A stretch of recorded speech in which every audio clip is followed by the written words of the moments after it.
Morning student. आज के chapter का नाम है the fundamental unit of life, cell.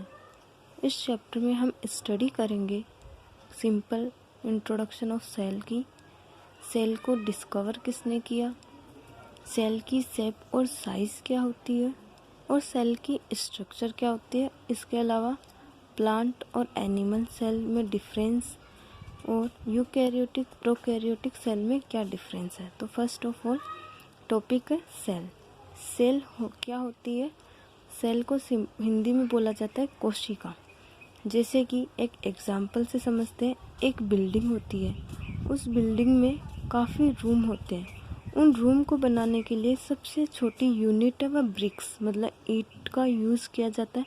हर एक ईंट को, हर एक ब्रिक्स को अरेंज किया जाता है। उन हर ब्रिक्स के द्वारा रूम का फॉर्मेशन होता है और हर एक रूम है उससे कंप्लीट बिल्डिंग का फॉर्मेशन किया जाता है। वैसे ही हमारी बॉडी में सबसे छोटी यूनिट होती है वह सेल होती है। सेल से जब ग्रुप बनता है, सेल का जब ग्रुप बनता है तो वह उसे टिश्यू कहते हैं। और टिश्यू के द्वारा जब टिश्यू का एक ग्रुप बन जाता है तो उसे ऑर्गन कहा जाता है। ऑर्गन से है वह अपने ऑर्गन सिस्टम का फॉर्मेशन होता है और ऑर्गन सिस्टम के द्वारा अपनी कंप्लीट बॉडी या एक ऑर्गेनिज्म का फॉर्मेशन किया जा सकता है। और फर्स्ट है कि सेल को हम कैसे डिफाइन करेंगे। तो व्हाट इज सेल?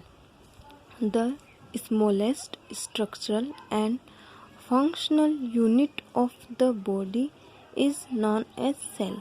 कि शरीर की स्मॉलेस्ट की सबसे छोटी स्ट्रक्चरल संरचनात्मक एंड फंक्शनल मतलब क्रियात्मक इकाई को ही सेल कहा जाता है। कि smallest structural and function unit of the body, हमारे शरीर की सबसे छोटी संरचनात्मक एंड क्रियात्मक इकाई है वह कोशिका कहलाती है। सेल हमने पढ़ा है कि सेल से टिश्यू बनते हैं। तो नेक्स्ट टिश्यू क्या होता है? Group of cell. जब सेल है, जब छोटी छोटी सेल है, वह एक ग्रुप का फॉर्मेशन करेंगी परफॉर्मिंग सिमिलर फंक्शन, जो कि एक ही फंक्शन को परफॉर्म करेंगी, उन्हें हम टिश्यू कहेंगे। तो group of cell performing similar function is called tissue. कि सेल के द्वारा ग्रुप का फॉर्मेशन और उस ग्रुप को ही हम टिश्यू कहेंगे और उनके द्वारा सिमिलरली एक ही फंक्शन को परफॉर्म किया जाएगा। नेक्स्ट है टिश्यू से ऑर्गन बनते हैं। तो ऑर्गन की डेफिनेशन क्या होगी? Group of tissue form an organ. कि जब टिश्यू है वह एक ग्रुप में होंगे उन्हें ऑर्गन कहा जाएगा। जैसे कि हमारे शरीर, एक एग्जांपल लेंगे स्टमक। जैसे कि अपना स्टमक होता है वह एक ऑर्गन है, अपना एक अंग है। अब नेक्स्ट है कि ऑर्गन सिस्टम। कि जितने भी हमारे ऑर्गन होते हैं वह ऑर्गन एक साथ वर्क करते हैं और वह वर्क करके अपने ऑर्गन सिस्टम को कंप्लीट करते हैं। All the organ that work together to perform a specific life function. कि जितने भी ऑर्गन हैं वह एक दूसरे के साथ में वर्क करेंगे और उनके द्वारा अपनी लाइफ के लिए एक स्पेसिफिक फंक्शन किया जाएगा, उन्हें ऑर्गन सिस्टम कहा जाता है। जैसे कि एक एग्जांपल से समझते हैं, oesophagus, stomach, small and large intestine, liver and pancreas are the organ. जैसे कि हमारे ओएसोफेगस है, स्टमक है, स्मॉल और लार्ज इंटेस्टाइन है, लीवर और पेनक्रियाज है, ये कंप्लीट ऑर्गन है that work together to digest the food and they form the digestive system. तो जितने भी ऑर्गन है वह एक साथ वर्क करते हैं और फूड को डाइजेस्ट करने में, मतलब भोजन को पचाने में हेल्पफुल है, जिससे कि डाइजेस्टिव सिस्टम का फॉर्मेशन होता है।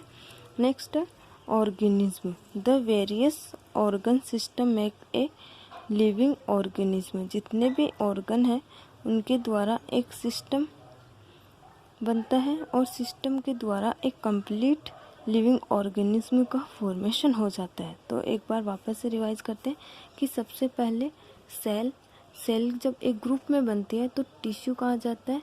टिश्यू जब ग्रुप में होंगे तो उन्हें ऑर्गन कहेंगे। जितने भी ऑर्गन है वह एक साथ में वर्क करेंगे तो हमारे ऑर्गन सिस्टम का फॉर्मेशन करेंगे और ऑर्गन सिस्टम के द्वारा एक ऑर्गेनिज्म या कंप्लीट बॉडी का फॉर्मेशन किया जा सकता है।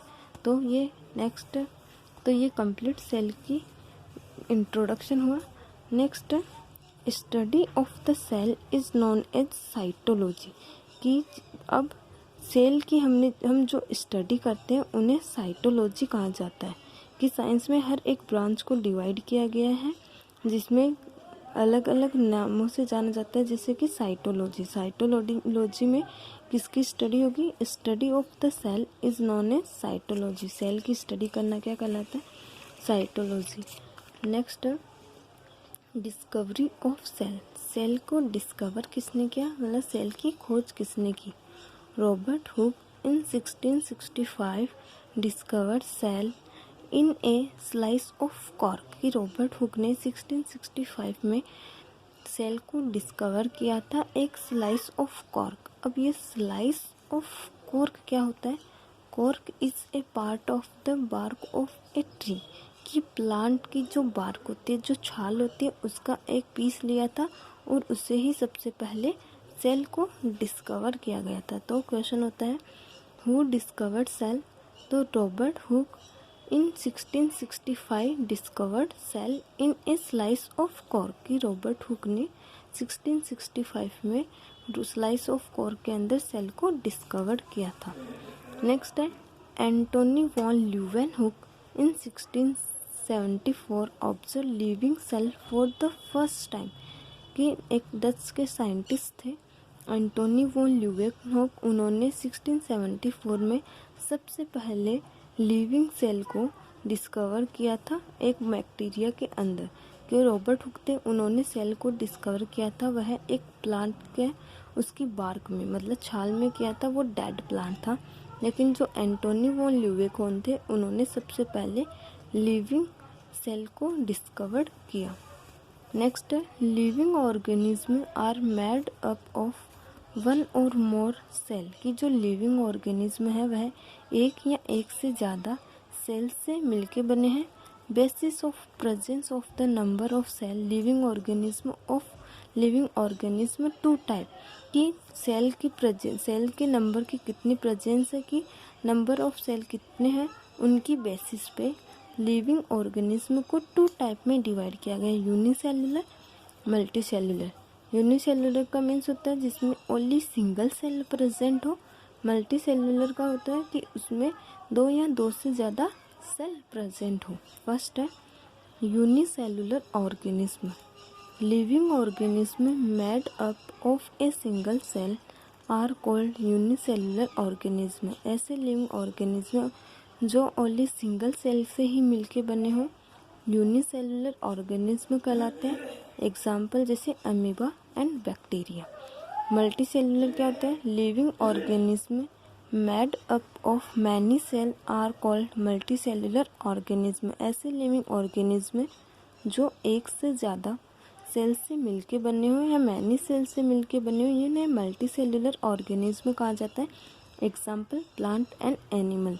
कि यूनिसेलुलर और मल्टी सेलुलर में सिंपल है, unicellular only single cell present होती है और मल्टी सेलुलर में एक से ज़्यादा सेल प्रेजेंट होती है। अब नेक्स्ट है सेल शेप। की जो सेल होती है वह किस शेप की होती है, उनका आकार कैसा होता है? Cells show a great variation in their shape such as spherical या डिस्क शेप, बीन शेप। की जो सेल होती है वह अलग अलग शेप में हो सकती है, जैसे कि स्फेरिकल हो सकती है, जैसे कि ओवम होता है, अंडा होता है, वह स्फेरिकल शेप का होता है। आरबीसी हमने पहले भी स्टडी की थी, आरबीसी वह डिस्क शेप की होती है, जैसे कि हम सीडी डीवीडी में जो डिस्क यूज़ करते हैं उस शेप की होती है। बीन शेप की जो हम बीन शेप मतलब हम जो मूंग के दाने या मूंग होते हैं उनकी शेप में वह ग्वाड सेल। प्लांट में स्टोमेटा प्रेजेंट होता है, उनकी जो ग्वाड सेल होता है वह बीन शेप की होगी। Next some cell do not have a definite shape. की कई सेल होती है जिनकी एक डेफिनेट शेप नहीं होती है।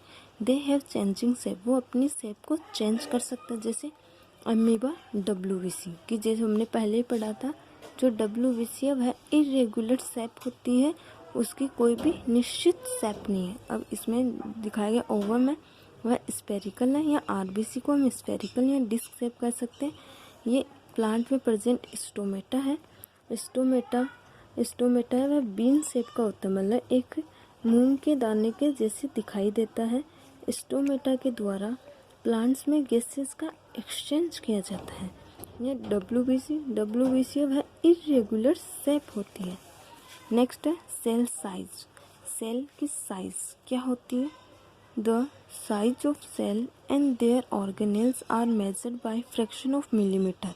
कि मेनली जो सेल होती है उनको हम मिलीमीटर के द्वारा मेज़र किया जाता है।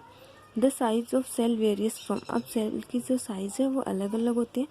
वेरी स्मॉल सेल की सबसे छोटी और सबसे बड़ी, स्मॉल और लार्जेस्ट सेल कौन कौन सी है? स्मॉल सेल होती है वह बैक्टीरिया होते हैं। बैक्टीरिया में सेल की शेप है 0.1 to 0.5 माइक्रोमीटर होती है। और लार्जेस्ट सेल कौन सी होती है? Egg of ostrich 170 millimetre multiply 130 millimetre. तो हम कह सकते हैं स्मॉल सेल होती है वह बैक्टीरिया होती है और लार्जेस्ट सेल होती है वह एग ऑफ ऑस्ट्रिच, मतलब शुतुरमुर्ग का अंडा होता है, उसकी सेल सबसे लार्जेस्ट होती है। अब नेक्स्ट है कि ह्यूमन बींग्स के अंदर लार्जेस्ट और स्मॉलेस्ट सेल कौन सी होती है? Largest cell in human body, हमारी ह्यूमन बॉडी में लार्जेस्ट सेल होती है नर्व सेल, जिसकी लंबाई 100 माइक्रोमीटर के लगभग होती है।